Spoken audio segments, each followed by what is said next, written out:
নমস্কার, public news next চ্যানেলে আপনাদের জানাই স্বাগত।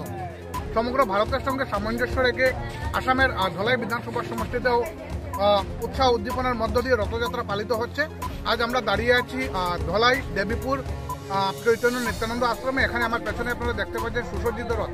শুধু ধলাই দেবীপুর নিত্যানন্দ আশ্রম নয়, পুরো ধলাই পানিপড়া কাটাকাল বিস্তীর্ণ অঞ্চল জুড়ে কিন্তু সমগ্র ধলাইতে পুরো উৎসাহ উদ্দীপনার মধ্য দিয়ে পালিত হচ্ছে রথযাত্রা উৎসব। তো আপনারা আমাদের এই চ্যানেলে পুরো ভিডিওর মাধ্যমে দেখতে পারবেন ধলাই অঞ্চলের কিছু বিস্তীর্ণ অঞ্চলের রথযাত্রার খণ্ডচিত্র। সুন্দর করা সুন্দর করা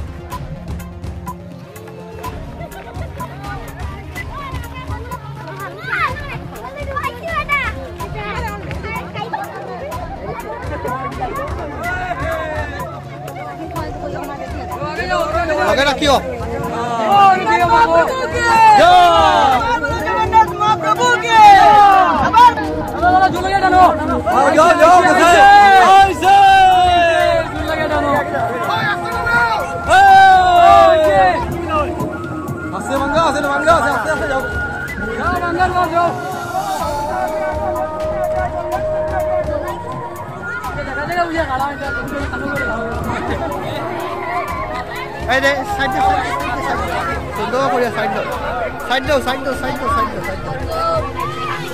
Gracias.